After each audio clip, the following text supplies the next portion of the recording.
Seja bem-vindo ao Seminário de Teologia e Vida Cristã Palavra da Vida. Você está em mais um curso de teologia cuja proposta é fazer alargar o seu conhecimento na área teológica, um curso descomplicado, contextualizado, provocativo, reflexivo e que faça sentido para a nossa vida cotidiana, porque entendemos que não só a construção conceitual da teologia, respeitando as correntes da teologia construída nesses quase 2000 anos, mas isso só não é suficiente. Nós pretendemos que a partir do entendimento bíblico, dos conceitos esclarecidos, nós possamos reproduzir isso em uma espiritualidade no nosso cotidiano e nas relações.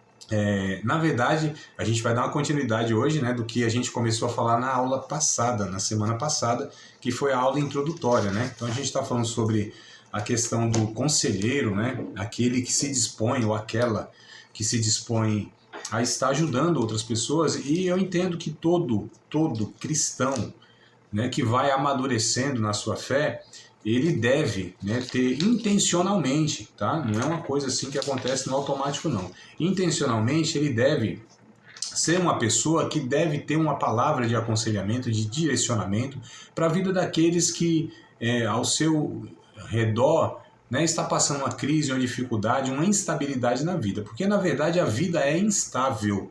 A vida não é linear. A gente vive numa montanha russa, sejam das emoções, sejam nas questões físicas, sejam nas questões espirituais, sejam nas questões econômicas e financeiras. Enfim, a vida ela não é linear, não é uma linha reta, Não é aquele negócio que sempre você está no ápice, na crista da onda. Pelo contrário, nossa vida é esse alto e baixo, e isso faz parte da vida humana instável, tá?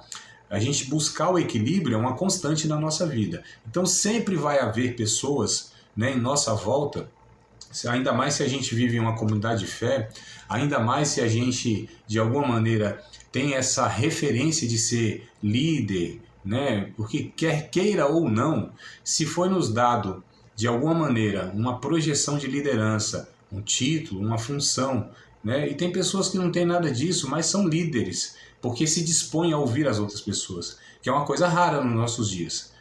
Gente que tenha tempo, como a gente já falou aqui, o tempo é a moeda mais preciosa que nós temos, mais do que dinheiro, é o tempo, E além de não ter tempo, muitos não têm essa disposição e essa inclinação para dar ouvido a outra pessoa, para escutar a outra pessoa. Como eu disse em outra ocasião, nós somos ensinados, inclusive na teologia, a falar bem, a ter boa dicção, a se expressar bem, a ter bons argumentos, a buscar o conhecimento para estar desenvolvendo a nossa fala. Isso tudo é ensinado. Mas não se ensina, não há uma matéria específica que nos ensine a ouvir, a saber ouvir, que eu falei na aula passada, o texto lá de Provérbios, um ouvido ouvinte, porque pode ser que tenha um ouvido que não seja ouvinte, pode ser que tenha um ouvido que apenas escute. Então tem pessoas que escutam e pessoas que ouvem, É diferente essa questão, Temos audição, então nós escutamos. Mas para ser um bom ouvinte ou um ouvido ouvinte, aí é preciso ter algo mais. Além da audição, é preciso ter a inclinação do coração e a disposição e o interesse, como eu falei bem no início, talvez minha primeira frase na aula mesmo da semana passada foi: é preciso ter um interesse profundo pelo ser humano. Nós falamos sobre empatia, nós falamos sobre compaixão, nós falamos sobre condescendência, que é uma palavra assim difícil, eu não sei se vocês são acostumadas a ouvir essa palavra, esse termo, condescendência, que é um conceito bem interessante que eu acho, entendo aqui, que poucos têm, que é ouvir a pessoa sem fazer um juízo de valor moral. Então, como nós somos cristãos e nós somos muito treinados a sempre julgar as questões morais, assim, não que não deva fazer isso, estou dizendo que não deva, mas a princípio, quando se recebe uma pessoa em crise, em dificuldade, em angústia, em pecado, a última coisa que a gente deve fazer, primeiramente, é esse juízo de valor moral, porque aí você já joga uma tonelada de culpa, de peso na vida da pessoa. Naquele momento não é o que ela está precisando. O que ela está precisando é ser acolhida, e a gente não pode confundir acolhimento com aceitação. Acolhimento é onde você recebe a pessoa ali, ela tem um espaço seguro, ela tem um ambiente, né, que ela se sente segura para confessar os pecados, para se desnudar existencialmente, né, mostrar suas fragilidades. Ela sabe que se ali ela falar, ela vai ser acolhida. Então, como eu disse, acolhimento não é aceitação. Mas a gente primeiro precisa acolher, entender, tratar, e aí sim os confrontos vão ser naturais no processo, né? É isso que a gente deve fazer no aconselhamento cristão. E a Vivi, como profissional da área da terapia, sabe muito bem da importância, né, desses passos, né, como a gente fala, né, tecnicamente, né, Vivi, o setting terapêutico, né, precisa ser esse lugar de segurança, né, onde a pessoa ela entenda que ali ela pode expor, ser quem ela é e expor tudo o que, de fato, o seu íntimo, né, abriga. Então, precisa ser esse ambiente, né? E aí eu não estou falando de um ambiente físico, não é isso, né? Porque pode ser numa cafeteria, pode ser numa lanchonete, pode ser num gabinete pastoral, pode ser numa sala de uma casa, pode ser num escritório, pode ser num setting terapêutico mais técnico, onde for. O local não é o determinante, e sim a ambiência que se cria, né? A pessoa que está ali diante da outra. Então essa pessoa, na verdade, é que cria um ambiente. É bem interessante que os ambientes são feitos pelas pessoas, né? A atmosfera ela é mudada por conta de presença de pessoas. Tem um texto lá em Eclesiastes, não me lembro agora exatamente, que eu estou aqui trazendo essa reflexão, né? E eu vou também aqui pensando algumas coisas que eu nem anotei antes. Não sei se eu vou achar aqui. Mas talvez se vocês aí lembrarem, tá? Me fala. Mas vai dizer a respeito, não sei se é capítulo 9 de Eclesiastes, capítulo 10, deixa eu ler 10. Capítulo 10, verso 1. Pronto. Eclesiastes, capítulo 10, versículo 1. Olha o que o Salomão, ele fala aqui de uma forma um pouco poética, né? Assim como a mosca morta faz exalar mau cheiro e inutilizar um unguento do perfumador, assim é para o famoso em sabedoria, em honra, um pouco de estutícia.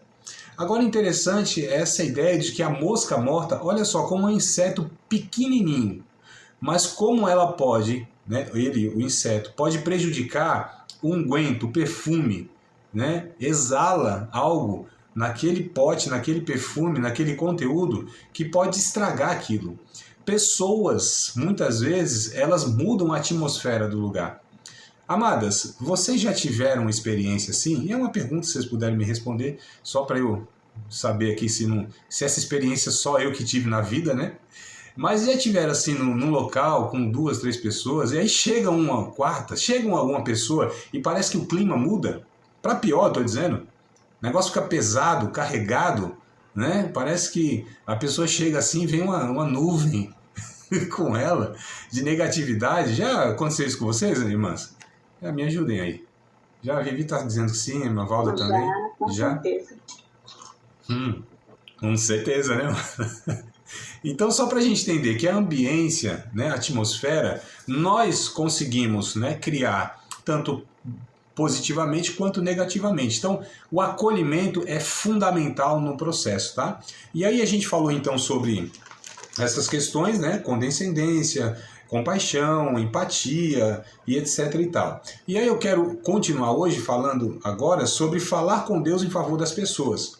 Porque o tópico anterior era identificar-se com a fraqueza e o pecado das pessoas, né? Então esse foi o tópico anterior. Nós temos 3 tópicos aqui para trabalhar. Lá no início, vou relembrar aqui, tá? Só para a gente não, de repente, aí não perder o fio da meada, né? Mas falamos aqui sobre o identificar-se com a fraqueza das pessoas, falar com Deus em favor das pessoas e falar com as pessoas em favor de Deus. Então, semana passada nós falamos sobre identificar-se com a fraqueza e os pecados das pessoas. E abordamos tudo isso que eu dei essa reintrodução aqui.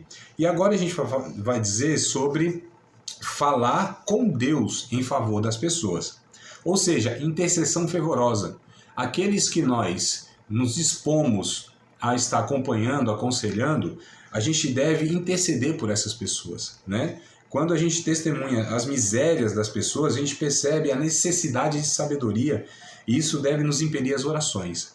Então, assim, quando eu, por exemplo, né, me deparo com um pecado, um desajuste, uma desestrutura, né, uma dificuldade grande na vida daquela pessoa que Deus me permite acolher e tratar, eu vejo ali, sabe, muitas vezes a minha incapacidade, a minha impotência de fazer algo efetivamente para que aquilo seja transformado.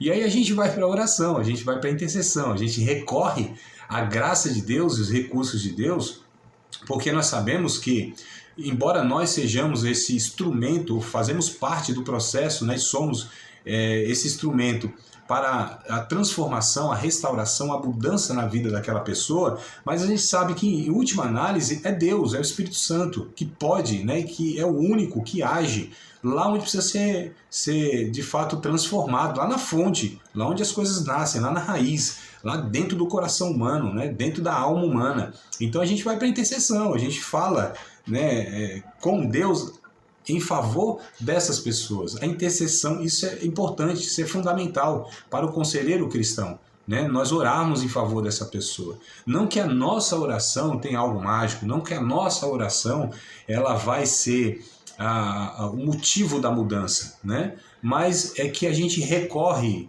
é que a gente entende, é que a gente fala para Deus a nossa incapacidade e pede para que Ele haja de fato onde nós não podemos agir e que nos dê também sabedoria, porque você lidar com as questões complexas de um ser humano, né, em crise, em dificuldade, em pecado e tal, exige muita sabedoria, né? Amados, é muita responsabilidade você conduzir, você redirecionar, você aconselhar pessoas, né? São decisões que vão mudar a vida dela, ou para bem ou para mal, né? Decisões que são difíceis. Quando envolve então família, relacionamento, coisas do tipo, o negócio vai agravando mais ainda.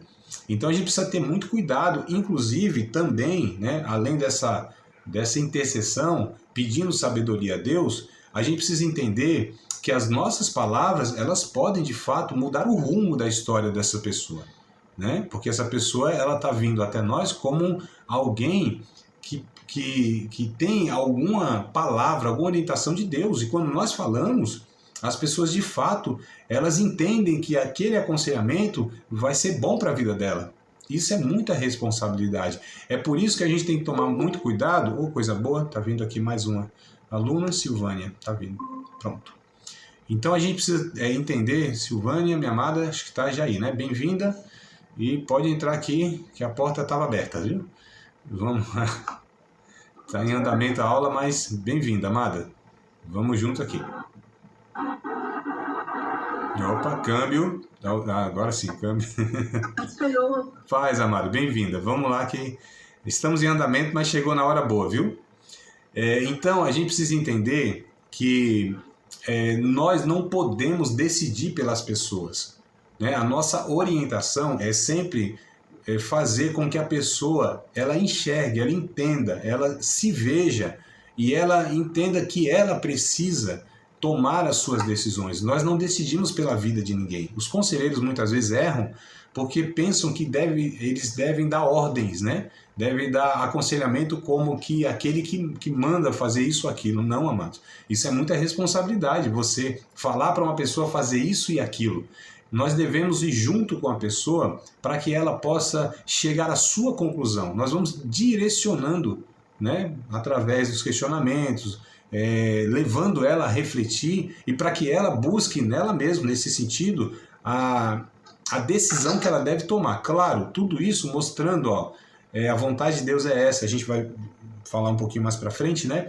Que não é só lá tapar um buraco, não é estancar vazamento, né? A gente leva essa pessoa de fato ao Criador, a Jesus, né? A palavra de Deus. Mas enfim, então nós devemos buscar a Deus em favor das pessoas, né? Também nós nos tornaremos mais dependentes de Deus, tá? E confiaremos em sua intervenção poderosa. Quando nós temos essa postura de sempre orar, interceder pela pessoa, também nós nos tornamos dependentes de Deus e nós não confiamos né, em nossa própria sabedoria. Por mais que a gente busque conhecimento, por mais que a gente tenha passado experiências na vida, por mais que a gente tenha uma bagagem, né, como a gente fala, né, uma bagagem de vida, mesmo assim, a nossa confiança não está depositada nas nossas experiências, nem no nosso conhecimento, e sim sempre na graça de Deus e na intervenção de Deus. É isso que traz, né, de benefício, nós intercedemos pelas pessoas. E aí a gente tem aqui o inverso, né? Então a gente fala com Deus em favor das pessoas e a gente fala com as pessoas em favor de Deus também, né? Então falar com as pessoas em favor de Deus é proclamar Cristo às pessoas, tá? E entendemos que o evangelho deve ser pregado aos crentes também. Vocês sabiam disso, amados? Que os crentes precisam ouvir sobre o evangelho? Né? Então, assim, aquele que... Tem até uma frase, aquelas frases de efeito, né?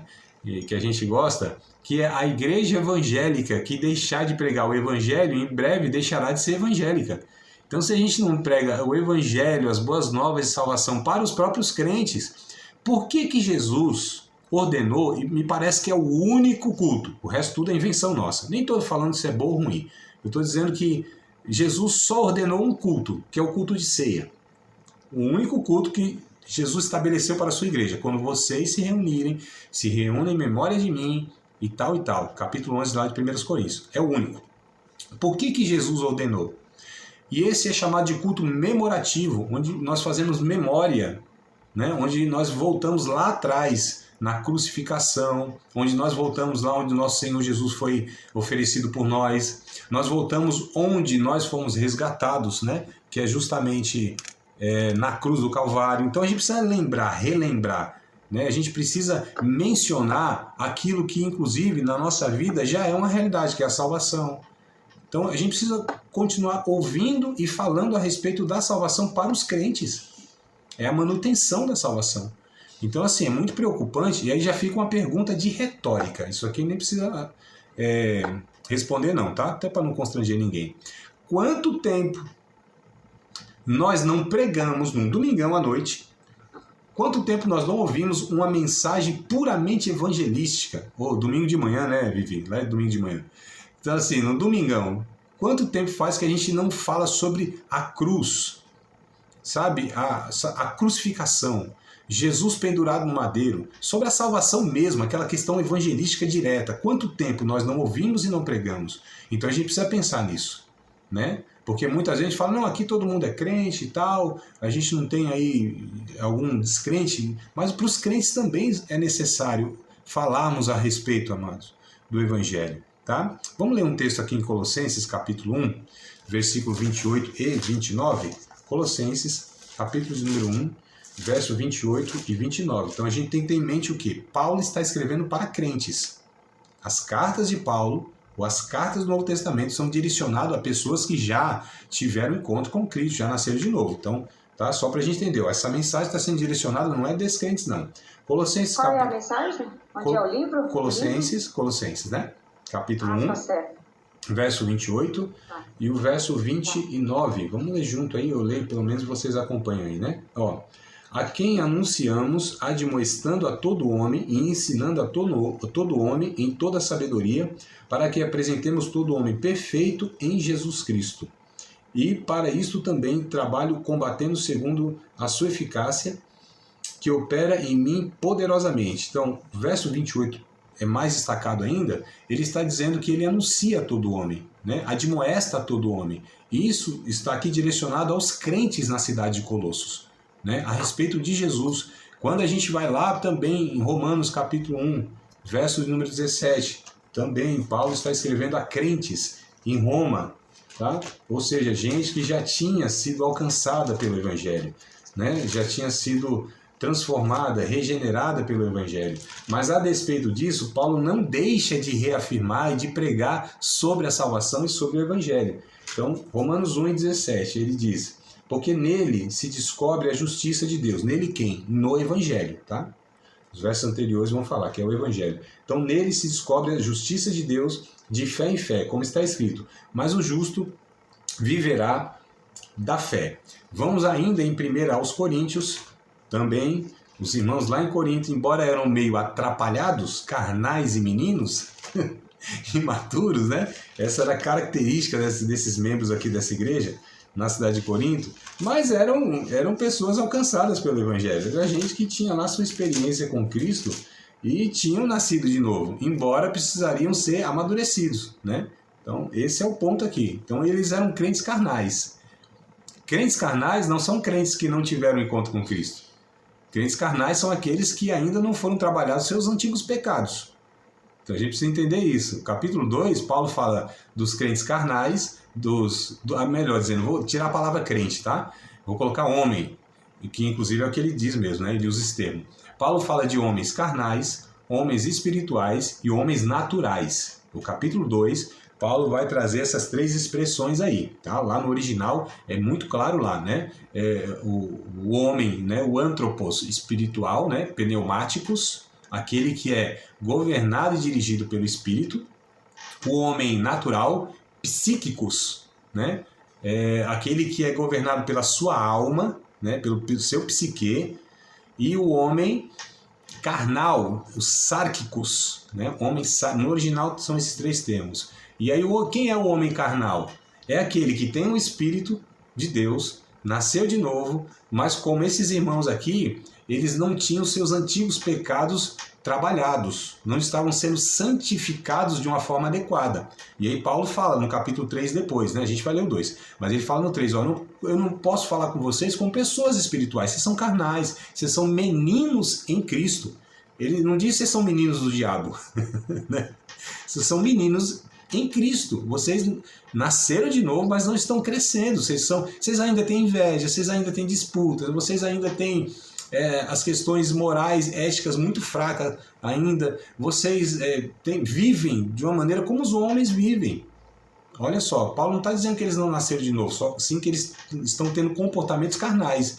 E aí Paulo sofre, chora demais. Essa igreja faz Paulo sofrer muito, chorar demais, né? Como um pai, um pastor que está tentando levar aqueles crentes à maturidade e está sofrendo nesse processo e tal.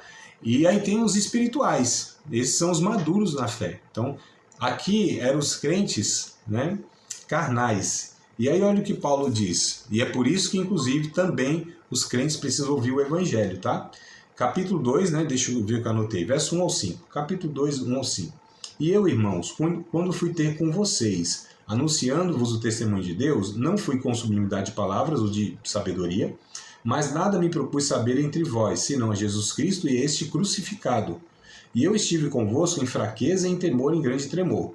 A minha palavra e a minha pregação não consistiram em palavras persuasivas de sabedoria humana, mas em demonstração do Espírito de poder, para que a vossa fé não se apoiasse em sabedoria dos homens, mas no poder de Deus. E ele já tinha dito que o poder de Deus é o Evangelho de Jesus Cristo, no capítulo 1. Né? Ele diz, ó, os gregos buscam sabedoria, os judeus buscam sinal, mas nós pregamos a Cristo, que é sabedoria de Deus, que é para salvação para todo homem. O Evangelho é salvação para todo homem. Então nós precisamos, aconselhando as pessoas a falar do Evangelho de Jesus. Estou falando dos crentes, tá? Porque uma pessoa em crise, em dificuldade, em desajuste, em pecado, precisa ouvir o Evangelho novamente, né? Então, às vezes a gente pensa que já ouviu, já entendeu, pode ser que sim, mas pode ser que no momento do desajuste nós não estejamos vivendo o Evangelho, e a gente precisa ser relembrado do Evangelho. A palavra de Deus anunciado, o Evangelho pregado, ele é poderoso para resgatar a pessoa das situações mais adversas. Não é só do pecador que está lá afundado no pecado, que não conhece Cristo. É do cristão que está passando um desajuste na sua vida, que faz, como eu disse, faz parte da vida de muitos de nós, os desajustes da vida. Nossa vida, eu fico com muito medo dessa espiritualidade, amados, sabe, que não contempla os desajustes, que não... Eu não estou falando para a gente se pautar sempre por uma régua baixa.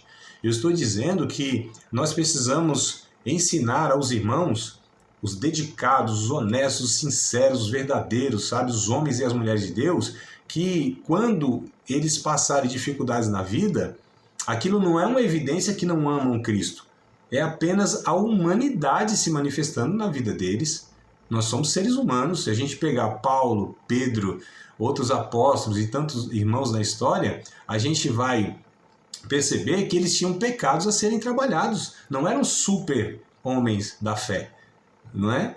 Eles eram pessoas que também estavam no processo de amadurecimento, né? Então a gente precisa entender isso, porque quando a gente não ensina isso, há um desespero absurdo nos irmãos que são surpreendidos em algum pecado, que caem em algum pecado. A frustração, sabe? Aquela ideia de que, logo eu... Logo eu, né? Como assim? Por que não eu? O que eu tinha de mais que eu não poderia ser surpreendido naquele pecado? Né? Que blindagem é essa que eu pensei que eu tinha? Quem eu pensei que eu era? Né? Para de repente, amados, não ter algum fracasso na vida. Então, quando a gente vende essa espiritualidade ilusória, ela frustra as pessoas quando as pessoas se deparam com a sua humanidade, com a sua fragilidade, com a sua limitação humana. Né? Ou então a pessoa se torna um hipócrita, escondendo pecados, né? E aí talvez seja um dos grandes problemas que nós temos, de muitas pessoas não procurarem conselheiros cristãos, não se abrirem, né? Não expor, sabe, seus pecados, porque vivem nessa hipocrisia de estar sempre camuflando ali e parecendo sempre um espiritual que está vencendo tudo. É muito perigoso isso para os líderes, para os pastores inclusive.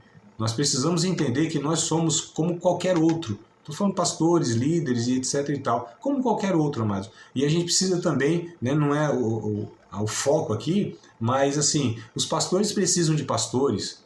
Os pastores precisam ser aconselhados. Não são, né, o top ali no topo da pirâmide que não, sabe, é ele Deus. Não, não é assim não.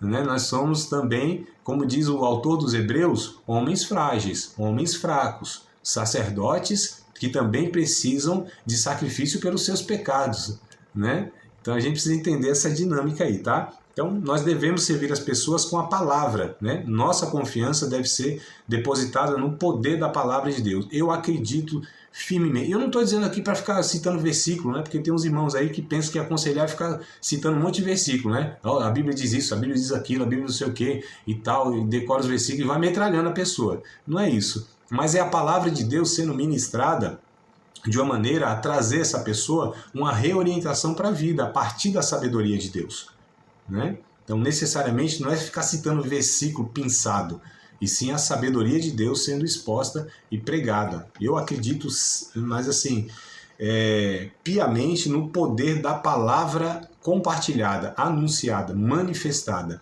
Penso que uma pessoa que abre o coração, né? Estou falando um crente, abre o coração para ser ministrado pela palavra de Deus, a palavra de Deus ela é poderosa para transformar, para estar movendo as estruturas, né, que estão desajustadas. Eu acredito que a palavra de Deus, como Jesus disse lá no Evangelho segundo João, capítulo 6, deve ser verso 63, me ajudem aí, amadas.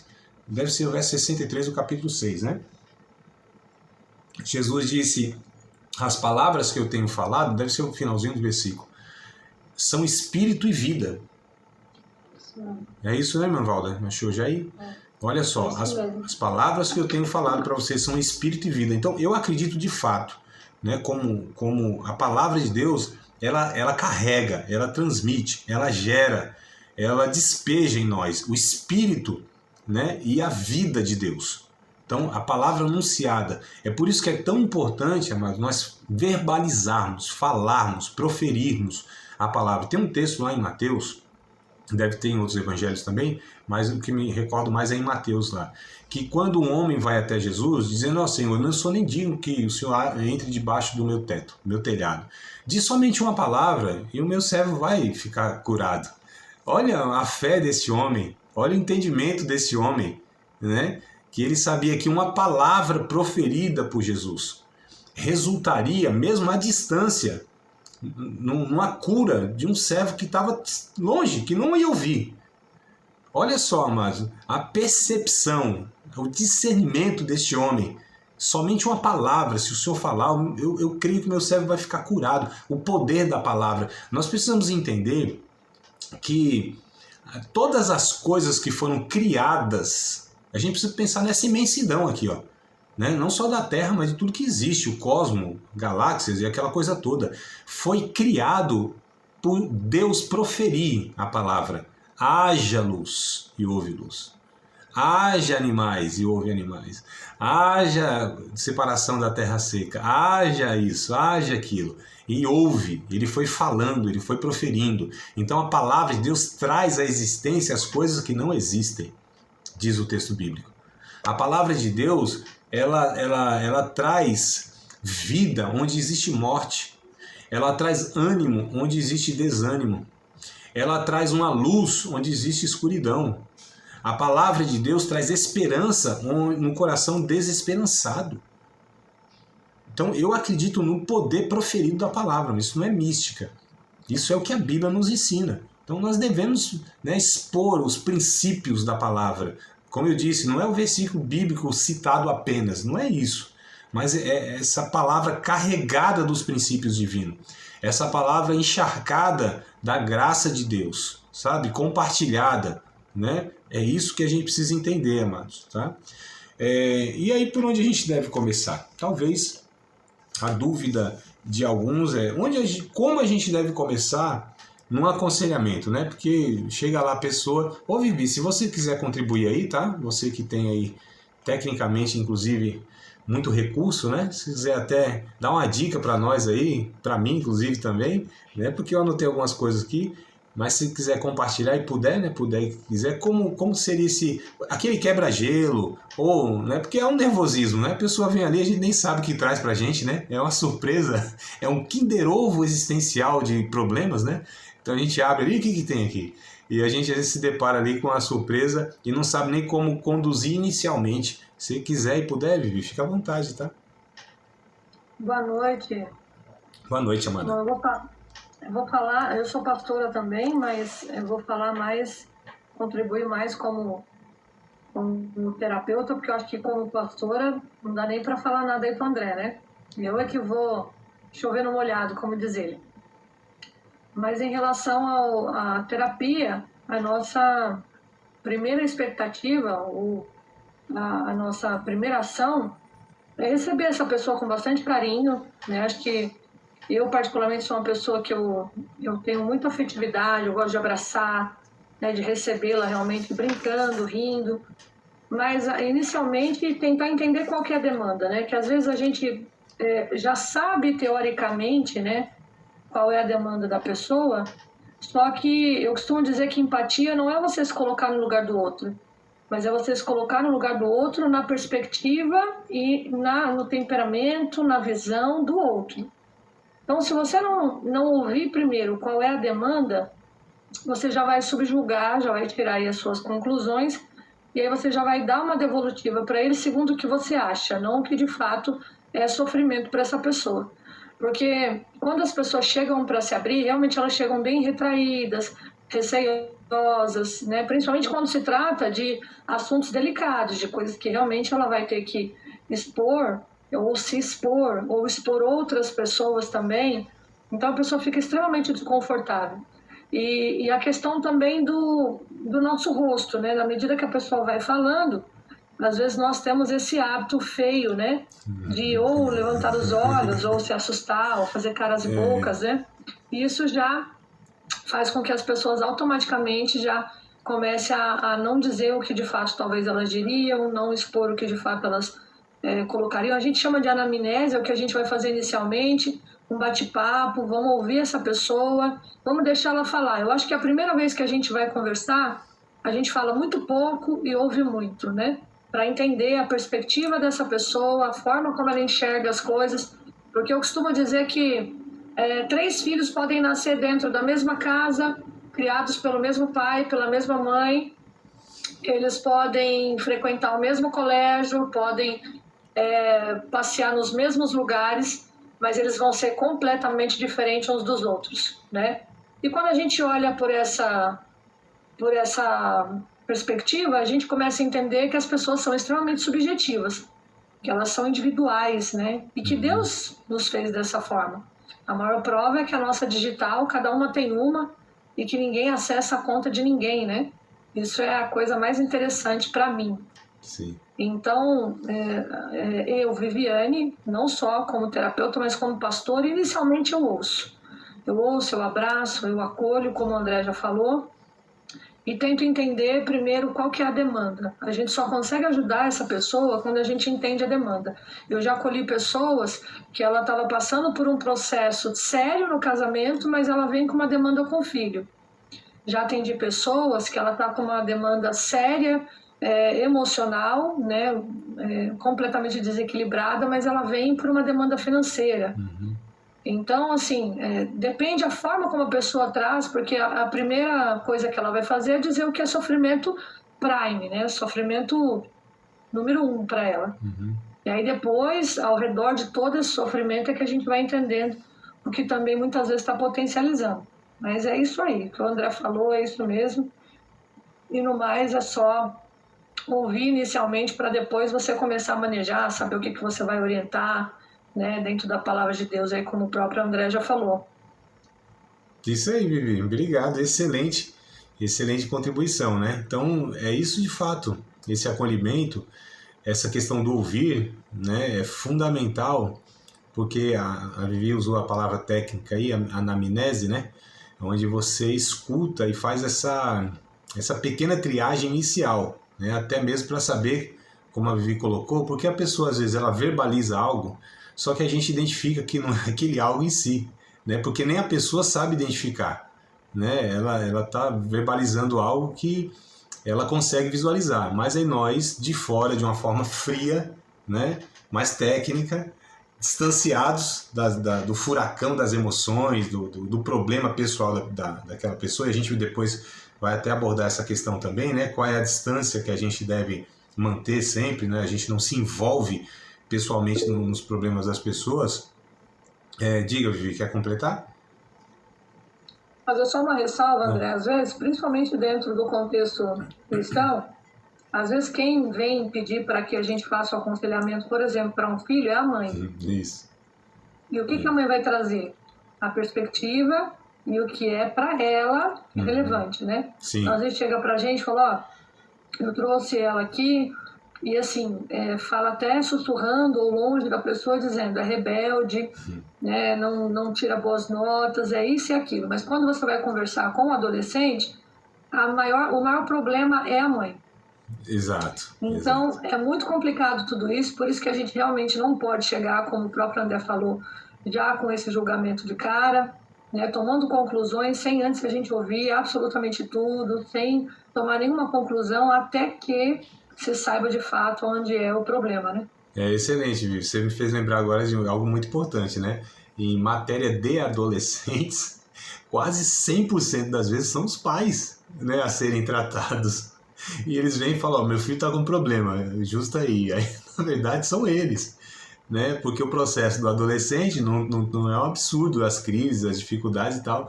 O adolescente, muitas vezes, é o resultado do seu lar, né? Via de regra. Lógico que cada caso é um caso. A gente está falando, inclusive, tudo aqui muito genérico, né? De uma forma muito assim, superficial, né? Mas isso é uma verdade. Quando o esposo, né, vai falar, minha esposa precisa de terapia, isso aí é o cara que é o que causa um monte de coisa na mulher, né? Então, esse é o ponto também. Muito bom essa observação aí. Talvez ia me escapar, talvez nessa matéria, ou pelo menos hoje aqui. Mas é fundamental isso, né? O ouvir e ser esse que identifica na pessoa, né? E para identificar é preciso essa atenção, como eu falei, intencional, é preciso essa inclinação mesmo, né? O ouvir de uma maneira objetiva, né? Refinando de fato. Cada palavra é importante, né? A Vivi falou da importância da nossa reação, né? Que muitas vezes retrai a pessoa. Quando a pessoa fala alguma coisa, a gente dá a expressão facial de reprovação, né, a pessoa ali talvez já se retraia. Mas também as expressões das pessoas já nos dizem muitas coisas. Então, às vezes, ela está falando de uma coisa, mas a sua expressão é outra. Então, a expressão, muitas vezes, fala muito mais, é mais verdadeira do que a fala. Né? Porque a fala, a pessoa, ela chega até, né, grande maioria, um ou outro assim que eu peguei, que não teve muito trabalho, que já vai... né, falando tudo, já vai entregando tudo e tal, e mulher ainda, né? Mulher é mais fácil, o homem que é uma dificuldade absurda, né? A Vivi, como profissional, sabe disso. Conversei com uma aluna minha também, que é psicóloga, e ela falou para mim, André, de 40 pacientes, 37 parece, que ela acompanha na sua clínica lá, e só 3 são homens. Fala assim, não, as mulheres têm problema, né? Não, é porque os homens não admitem. E quando chega no consultório um homem, meu Deus, que luta, né? Então, assim, às vezes fala de muitas coisas e que não é a realidade, é o que ele quer falar, o que ela quer falar. E aí cabe a nós ir identificando. E é um processo, amados, né? Você vê esse primeiro contato, é mais esse quebra-gelo mesmo para ali ir procurando entender algumas coisas, mas é no processo que a gente vai conseguindo, né? Isso cabe a nós. Nem sempre a gente deve esperar da pessoa que ela nos aponte qual é de fato a raiz do problema, né? Que ela seja sincera. Há muitas mentiras, né? Às vezes intencionais e às vezes não intencionais. Há muitos enganos e muitas mentiras, porque são coisas diferentes, né? Há coisas que a pessoa fala enganada, de forma enganosa, e tem coisas que a pessoa fala de uma forma mentirosa.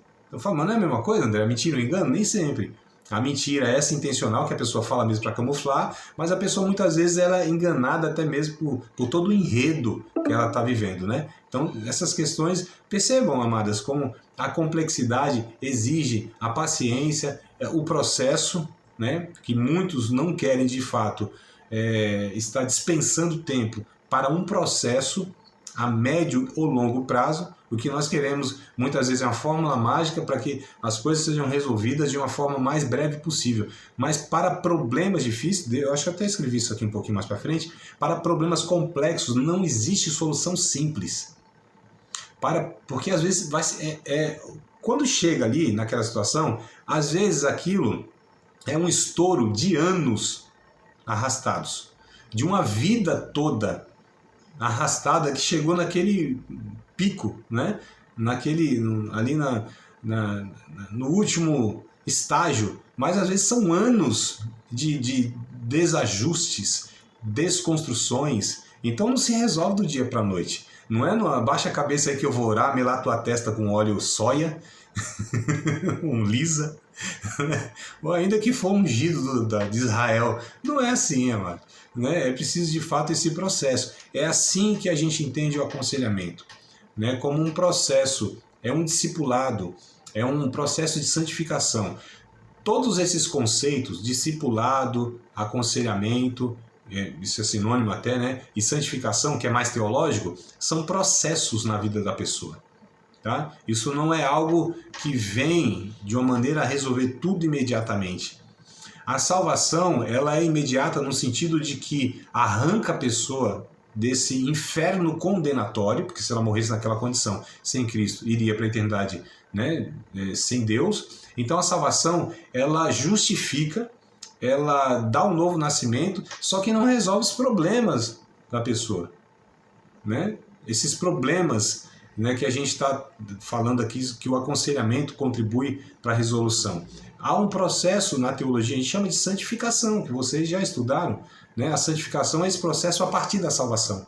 Então a pessoa é salva, justificada, inocentada, está salva, morrer ali está salva. Só que é um processo que deve startar intencionalmente por aqueles, inclusive, que são mais maduros.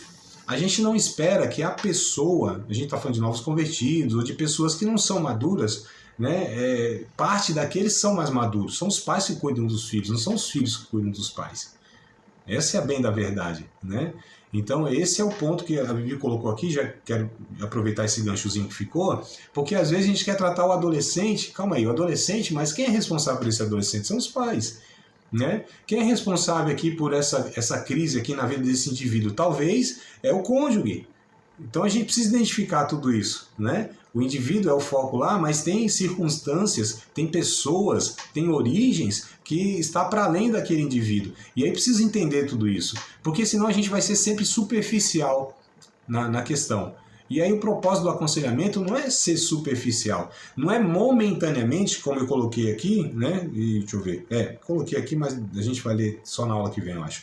Não é estancar o vazamento lá, né? Não é tapar o buraquinho lá, não, é tratar da causa do negócio, da raiz. A gente precisa ir lá onde se origina aquela situação, né? Onde o pecado se enraizou lá, onde há traumas de fato, então o negócio está soterrado. Então é preciso cavar, né? E isso dá trabalho, exige tempo, esforço, e aí a gente precisa entender que é por aí que a gente deve caminhar. Então, por onde começar? Diga, irmã Valda. Pode falar, Mara. Assim, eu gostaria de saber aqui com a pastora Vivi, no caso, a mãe leva o adolescente e o problema, na verdade, é com a mãe. Como é que se resolve, pastora, isso? Como é, pastora? No setting terapêutico, na igreja, nós vamos, eu particularmente converso com o adolescente e depois com a mãe separado. No setting terapêutico, se o adolescente é menor de idade, eu preciso acionar a mãe. Mas se ele é maior de idade, eu só posso conversar com a mãe com a autorização dele, no setting terapêutico, né? Então, isso aí para a gente manter a ética. Mas dentro da igreja, geralmente nós vamos conversar com a mãe, vai trazer a demanda, a gente vai entender qual é a dificuldade dela, depois nós vamos conversar com o adolescente para entender qual que é a dificuldade dele. E aí, geralmente, eu falo para ele, mas a sua mãe falou que acontece assim, assim, assim, que você faz dessa forma. E aí ele vai me trazer qual que é realmente a situação diante do cenário que a mãe se queixa. E aí, se a gente identifica que realmente existe ali uma falha coerente da mãe, a gente tem que chamar para conversar, não tem jeito, né? Tem que conversar. Não dá para a gente tratar o adolescente, se o contexto é familiar, sem tratar os pais também.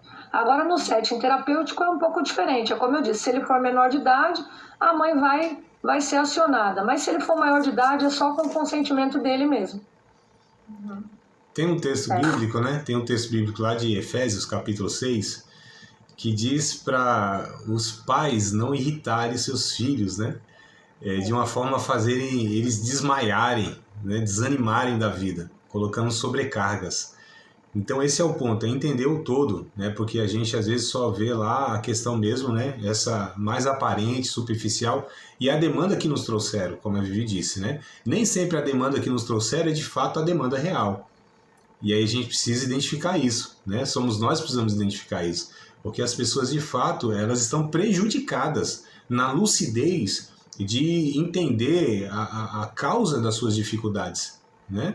Elas, Vou dar um exemplo, André, para a dona Valda aí, de um adolescente que eu estou cuidando, de 14 anos, e a mãe dele me trouxe ele com as reclamações de que ele está rebelde, que na escola ele estudava, agora não estuda mais, que ele não sai do celular, que ele tinha algumas posturas mais novas, né, coerentes, posturas de responsabilidade que hoje ele não tem mais, que ele quer sair com tudo que é menina. E aí, quando eu sentei para conversar com o menino, e analisando desde o nascimento, porque é isso que eu falo, a gente vai conversar, isso não é rápido, é demorado e não tem que ter pressa mesmo. E aí, conversando desde o nascimento, percebi que ele foi fruto de uma gestação muito complicada, porque a mãe já tinha tido 6 abortos antes do nascimento dessa criança. Quando ele nasceu, a mãe ficou acho que 8 meses em repouso. Quando essa criança nasceu, ele virou o príncipe dela. Então, se ela pudesse colocar esse menino 24 horas dentro de uma redoma, ela colocaria para protegê-lo com medo de perder esse filho, né? A ponto de ser extremamente abusiva esse cuidado. E aí, passando-se 10 anos que ele tinha nascido, ela engravidou de novo, e ela não podia engravidar. Para o médico, ela só teria um filho. E aí, ele engravidou novamente. E aí, o nascimento da menina, a partir do nascimento da menina, é que ele começou realmente a ter esses comportamentos aí completamente difíceis e rebeldes, enfim. E o que é isso, amadas? Ele sempre teve tudo da mãe, ele era o centro da casa, ele era toda a expectativa da mãe. De repente alguém vem e ocupa esse lugar. Então é natural que esse adolescente vai fazer algumas coisas para chamar a atenção desses pais. E aí a gente tem que trabalhar não só o adolescente, mas os pais também. Exato. Perceberam coisa interessante, né? Um todo, né? O problema de um indivíduo geralmente nunca é apenas o indivíduo, né? Não que a gente esteja eximindo das responsabilidades individuais de cada um, né? mas a gente é fruto, a gente é resultado de todo um convívio, há uma história, né? Há pessoas, há circunstâncias diversas em uma história, né? A gente não transfere responsabilidade. Cada um precisa ser responsabilizado, porque cada um é responsável por aquilo que responde, né? As respostas que você tem diante das circunstâncias. Mas quando se trata, por exemplo, nós tratamos diferente e devemos tratar diferente um novo convertido, por exemplo, do que um pastor. Não que haja falta de misericórdia em tratamentos, só que a responsabilidade não pode ser equivalente, né? A responsabilização não pode ser equivalente. Aí você pega um novo convertido, adolescente, uma família desestruturada, aí você quer, né, cobrar dessa pessoa ou responsabilizá-la de uma forma equiparando, por exemplo, a um adulto, a um pastor, uma pessoa que já tem uma estrada na vida. Não, isso se torna injusto. É por isso que cada indivíduo é preciso ser visto como de fato um indivíduo, né? Respeitado a sua história, entendendo. Como eu disse, nós acolhemos, nós procuramos entender. Isso não quer dizer que nós aceitamos os comportamentos ou justificamos os comportamentos. Mas se a gente não entende, a gente não tem condição, né, de levar essa pessoa a trabalhar aquilo. Então esse é o ponto. O entender não é a mesma coisa que aceitar ou justificar. Mas quando você entende, você tem meio caminho andado, né, para tratar aquela situação de uma forma mais justa, mais humana, mais adequada. Esse é o ponto. Então perceba, ó, uma pessoa foi trazida, diz que ela era o problema, mas na verdade quantas estão envolvidas, né? E todos precisam ser trabalhados. Às vezes vem uma pessoa de uma igreja, por exemplo, né? E aí vem pedir um conselho. E aí a gente entende tal, a questão, a angústia, o sofrimento. Fala, tá, nós vamos tratar essa pessoa, mas vai voltar para o lugar abusivo que gerou tudo isso nela? Não tem condição. Então, assim, precisaria tratar também lá o ambiente que gerou tudo aquilo, né? Todas aquelas questões daquela pessoa, né? Então esse é o ponto, amados. Nós somos isolados no mundo, nós somos afetados, nós afetamos e somos afetados. Então é por isso que é preciso sempre pensar num todo que está girando em torno, né? Tem as questões internas e as questões externas. Elas precisam ser todas ponderadas, né? A Vivi diz, tem nada fácil, é processo, não tem pressa. É assim que é. É por isso que nós temos pouquíssimos conselheiros. É por isso que nós temos poucas pessoas dispostas, sabe, a se colocar nesse ministério. É um ministério, amados. O aconselhamento é um ministério, né? Por quê? Porque ele é lento, ele é trabalhoso, ele é nos bastidores da vida, né? Não está nos holofotes, não está nas igrejas, não são os pregadores que têm agenda, não está lá ministrando no púlpito, não tem, né? São os bastidores mesmo. Então eu disse o quê? Que é lento, que é trabalhoso, que é nos bastidores da vida, que é ingrato. Ingrato, né? Muitas vezes você não tem um reconhecimento, muitas vezes a pessoa ela ainda acha que você não... Porque assim, amados, as pessoas elas geram em nós algumas expectativas, né? Um dia um rapaz veio se aconselhar e tal, uma questão de divórcio, né? E aí eu acho que ele pensou pela minha aparência, que as pessoas às vezes julgam pela aparência, né? Isso é um pastorzão mais de boa, né? Tatuagem, barbado, alguma coisa assim e tal. Eu acho que ele julgou lá que eu era mais liberal, mais assim, né? Tal, que eu ia apoiar ele nas coisas erradas lá, que ele estava procurando. E aí não foi isso que ele encontrou em mim, né? Então, tipo, 2 conversas ele teve, falou, não quero mais não, que eu pensei que você ia falar isso, você falou isso e aquilo. Eu falei, então, mas você está procurando o quê? Alguém que te apoie no seu erro? Ou um amigo que esteja disposto a tratar o teu pecado e as suas dificuldades e caminhar contigo? Então, é isso que as pessoas muitas vezes projetam, né? E não é assim, né, amados? Então, assim, a gente precisa ter todo esse olhar, e a gente só está no início da nossa conversa a respeito de aconselhamento. A gente vai ver quantas coisas é preciso, né, a gente entender para ter, de fato, essa abordagem, essa condução, sabe, essa ministração, esse serviço, né, no sentido de restauração na vida das pessoas. Mas assim, quando de fato as pessoas se sujeitam, quando a gente entende o nosso papel nesse processo, é muito gratificante. Eu disse que é ingrato no sentido que, assim, sabe, é difícil, né? Sabe, as mudanças são lentas, as mudanças são poucas na vida. Aliás, o ser humano ele muda muito pouco ao longo da vida, né? Não tem essas essas radicalidades que a gente gostaria. A mudança, de fato, elas são mínimas. O Evangelho, ele é poderoso para transformar, não tenho dúvida disso. Nós somos testemunha, né, do que o Evangelho pode fazer. Mas as mudanças são paulatinas, são vagarosas, sabe? Não são na profundidade que a gente gostaria. Então é ingrato nesse sentido, mas é muito gratificante quando a gente vê também esse processo que ele dá resultado. É um processo que é isso que eu penso que é isso que Deus propõe, sabe, na nossa convivência, de restaurarmos uns aos outros, né, de sermos essa dinâmica do Espírito Santo nesse processo de cuidado mútuo, né, o que Paulo vai falar lá em Gálatas capítulo 6, que eu falei semana passada, né, Gálatas capítulo 6, verso 1 ao 3, onde a gente leva as cargas uns dos outros, onde a gente cumpre a lei de Cristo nesse processo. Então isso é muito gratificante. Quando a gente vê a dinâmica do Espírito Santo, sabe, de uma forma profunda, restaurando a vida das pessoas, aí vale tudo a pena, né? Aí tudo que a gente passou ali. Amadas, participar de mais uma aula de um dos nossos cursos do Seminário de Teologia, Vida Cristã, Palavra da Vida. Espero que tenha te abençoado, não só alargado o seu conhecimento teológico, mas que tenha também atingido o teu coração para que você possa, a cada dia mais, reproduzir a vida de Deus nas suas relações cotidianas. Se você ainda não é aluno oficial de um dos nossos cursos, se inscreva aqui no contato que vai aparecer do WhatsApp. Também nos siga nas redes sociais, se inscreva no nosso canal, compartilhe à vontade e Deus